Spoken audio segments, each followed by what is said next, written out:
Hello students आज के lecture में हम लोग पढ़ेंगे एक समान वाय वैद्युत क्षेत्र में वैद्युत द्विध्रुव को घुमाने में किया गया कार्य। आज का हमारा ये अपना अगला टॉपिक है।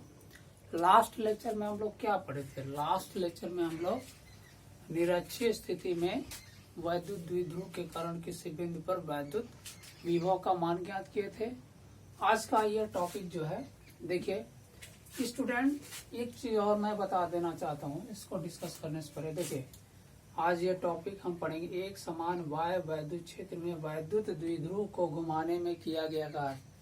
एक चीज हम लोग ऑलरेडी पढ़े हैं कि जब भी किसी वैद्युत द्विध्रुव को एक समान वाय वैद्युत क्षेत्र में क्षेत्र की दिशा से यानी साम्य स्थिति से थीटा कोण पर अगर रखते हैं तो क्या होता है? अगर थीटा कोण पर रखेंगे 2l लेंथ के वैद्युत द्विध्रुव को वैद्युत क्षेत्र की दिशा से, तो क्या होगा?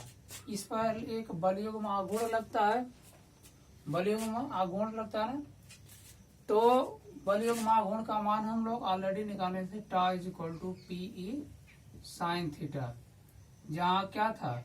जहाँ पी क्या वैद्युत द्विध्रुव आघूर्ण, P is equal to Q multiply 2l होता है, और E क्या है? वैद्युत क्षेत्र की तीव्रता है। ठीक है ना, ये चीज हम लोग पढ़े ऑलरेडी, हम लोग पढ़ चुके हैं इसको। ठीक है ना। तो देखिए स्टूडेंट, जब भी कोई वैद्युत द्विध्रुव ऐसे रखा गया वैद्युत क्षेत्र में, तो इसमें बल आघूर्ण लग रहा है ना, और ये बल आघूर्ण क्या करेगा? इस वैद्युत द्विध्रुव को वैद्युत क्षेत्र की दिशा में हमेशा लाने का प्रयास करेगा। अब क्या करेंगे? अगर हम इसको ऐसे रोटेट कराएंगे तो क्या करना पड़ेगा? कुछ न कुछ हमें वर्क करना पड़ेगा। किसके अपोजिट? जो इस पे टार्क लग रहा है, इस टार्क के अपोजिट हमें इस पे क्या लगाना पड़ेगा? फोर्स लगाना पड़ेगा और कार्य करना पड़ेगा। तो जो कार्य करना पड़ेगा वही कार्य हमें निकालना है। तो स्टूडेंट, यानी हमारे कहने का मतलब क्या होगा? जब किसी वैद्युत द्विध्रुव को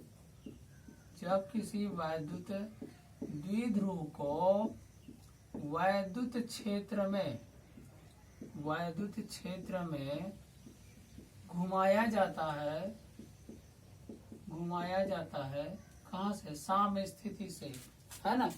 जब वैद्युत द्विध्रुव को साम्य स्थिति से, तो क्या होगा? कार्य करना वैद्युत क्षेत्र में, जब किसी वैद्युत द्विध्रुव को वैद्युत क्षेत्र में साम्य स्थिति से घुमाया जाता है तो कुछ कार्य करना पड़ता है। ये चीज तो अंडरस्टूड है। अब क्या है? मान लिया जाए कि माना एक वैद्युत द्विध्रुव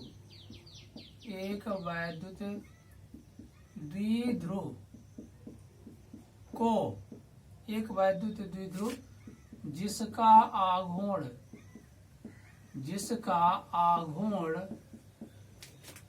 द्विध्रुव आघूर्ण कह सकते हैं, जिसका द्विध्रुव आघूर्ण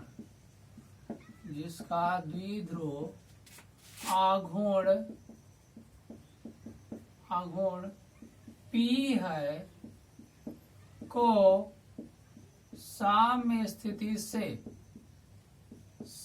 स्थिति से घुमाया जाए तो, साम्य स्थिति से थीटा कोण घुमाया जाए तो उस पर लगने वाला बल युग्म का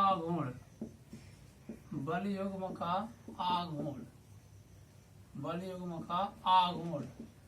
स्टूडेंट देखिए, चाहे तो आप कह दीजिए कि थीटा क्षेत्र की दिशा थीटा कोण पर रखा जाए, या साम्य स्थिति में तो साम्य स्थिति से थीटा कोण घुमा दिया जाए, तो क्या उस पर टार्क लगेगा? तो टार्क जो लगता है वो क्या लगेगा? पीई साइन थीटा लगता है। ठीक है ना। अब क्या होगा? यदि वैद्युत द्विध्रुव को क्या करें, अब इस पोजीशन से डी थीटा यानी बहुत अल्प कोण और घुमा दिया जाए तब कितना कार्य होगा। पहले तो इस पोजीशन में है, अब क्या करें, थोड़ा सा और इसको हम घुमाए टार्क के विरुद्ध, है ना, डी थीटा एंगल यानी अल्प सूक्ष्म कोणीय विस्थापन किया जाए तो कितना कार्य करना पड़ेगा, तब वो अभी उसके बाद कंप्लीट के लिए निकालेंगे। क्या होगा, यदि वैद्युत द्विध्रुव को टार्क के विरुद्ध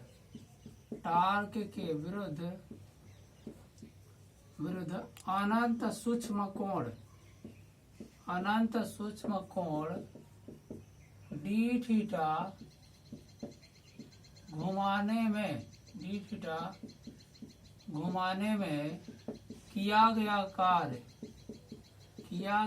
कार्य डी डब्ल्यू हो तो क्या आ जाएगा student, D W is equal to torque multiply D theta है।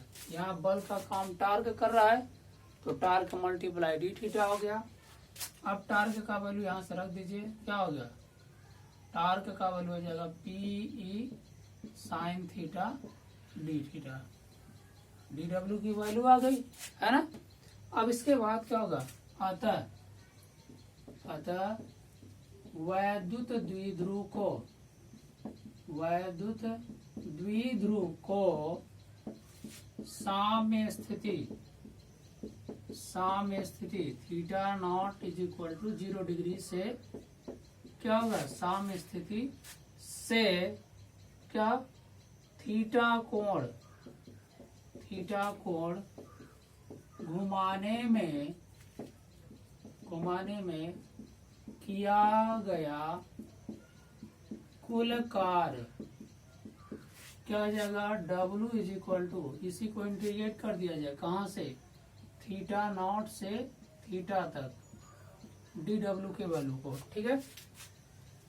अब इंटीग्रेट कर देंगे तो इंटीग्रेट करने के बाद क्या मिलेगा आपको, नीचे दिख रहा है, देखते हैं, अगर दिखेगा तो लिखेंगे, नहीं नीचे नहीं दिखेगा, ऊपर लिख रहे हैं, ठीक है ना। डी डब्ल्यू का मान यहाँ से ला करके रख दीजिए, क्या हो जाएगा, रखा जाए, W इज इक्वल टू मिल जाएगा आपको इंटीग्रेशन थीटा नॉट का वैल्यू क्या है 0 डिग्री 0 टू थीटा, और डी डब्ल्यू का वैल्यू रखो P E sine theta D theta, ठीक। देखिए थीटा वाला टर्म जो है वही इधर रहेगा, बाकी कांस्टेंट है, बाहर निकाल लेंगे, तो बाहर निकालिए पीई, यहाँ से होगा 0 to theta sine theta D theta.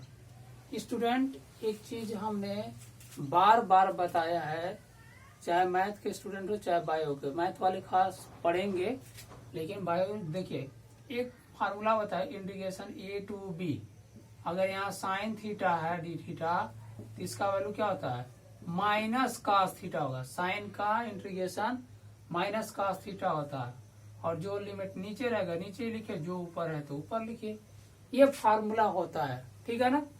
अब ये फार्मूला थोड़ा सा इरेज करते हैं, ये फार्मूला होता है, तो इसी फार्मूले के अकॉर्डिंग हम इसको लिखते हैं, ये इरेज कर दे रहा है डायग्राम, ठीक है। डायग्राम ऑलरेडी हम बनाए भी हैं इसके पहले भी, तो देखिए यहाँ साइन है ना, साइन की जगह माइनस कास लेंगे, इसी तरीके से होगा। चलिए लिखते हैं, वेट 1 मिनट, चलिए देखिए, है ना, क्लियर है ना, ठीक। यहाँ से देखिए ये माइनस कॉस थीटा हो जाएगा, चलिए लिखते हैं पीई, यहाँ हो जाएगा minus cos theta 0 to theta, minus sine को बाहर ले लीजिए, माइनस ए पीई, अब क्या होगा कॉस थीटा 0 टू थीटा, ठीक, माइनस पी, देखिए ऊपर वाला वैल्यू पहले, थीटा की जगह थीटा रखेंगे तो वही रह जाएगा कॉस थीटा।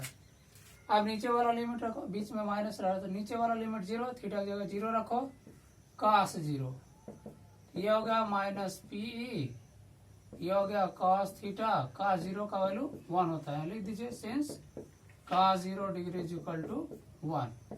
अब इस माइनस का अंदर गुणा करेंगे तो 1 इधर आ जाएगा, कॉस इधर आ जाएगा, जो माइनस वो प्लस हो जाएगा, जो प्लस और माइनस, तो ये हो जाएगा PE 1 माइनस cos थीटा।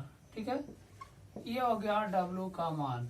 यानी किसी वैद्युत द्विध्रुव को वैद्युत क्षेत्र में उसकी साम्य स्थिति से क्या किया जाए, थीटा कोण घुमा दिया जाए, तो क्या होगा, किया गया जो कुल कार्य होगा, है ना, किया गया कुल कार्य जो मिलेगा कितना मिल जाएगा, W is equal to PE 1 minus cos theta, है ना। अब देखिए cases, special conditions, special conditions, special condition. पहला केस क्या होगा, जब theta is equal to 90 degree हो, तो यानी वैद्युत द्विध्रुव को वैद्युत क्षेत्र की दिशा के लंबवत रखा जाए, है ना। जैसे ये बनाया था हमने, ये वैद्युत क्षेत्र की दिशा थी, ऐसे ये था वैद्युत क्षेत्र का डायरेक्शन है, जैसे दिखाया था। वैद्युत द्विध्रुव को ऐसे रख दिया जाए इस पोजीशन पे, यानी थीटा का था मान 90 डिग्री। उस कंडीशन में क्या होगा, किया गया कार्य W is equal to PE 1 minus cos 90 degree. और cos 90 की वैल्यू आप क्या जानते हैं, 0 होता है, सिंस cos 90 कोई वैल्यू 0 होगा, है ना, since cos 90 is equal to 0 हो गया ना। अब देखिए cos 90 की वैल्यू जो क्या आ जाएगा यहाँ से, PE वैद्युत द्विध्रुव को 90 डिग्री तो घुमाने में किया गया कार्य PE आएगा। दूसरा केस क्या हो जाएगा, दूसरा केस यानी दूसरा केस क्या होगा, जब थीटा इज इक्वल टू, अगर इसी को साम्य स्थिति में भी 90 डिग्री ले लेना, 0 ले लीजिए, theta is equal to 0 degree. 0 degree का मतलब वैद्युत द्विध्रुव को इस पोजीशन पे ऐसे रख दिया जाए 0 डिग्री, तब क्या हो जाएगा, W is equal to PE 1 minus cos 0 degree. और cos 0 का वैल्यू क्या होता है, आप अभी थोड़ा देर पहले बताए भी होंगे, cos 0 का वैल्यू 1 होता है, 1 माइनस 1, 1 में से 1 घटाएंगे 0, तो 0 से इसमें गुणा करेंगे तो ओवरऑल 0 हो जाएगा। ठीक है ना। तो जब साम्य स्थिति में रखा है, घुमाया ही नहीं जा रहा, तो कहाँ कोई काम होगा, इसलिए W का मान 0।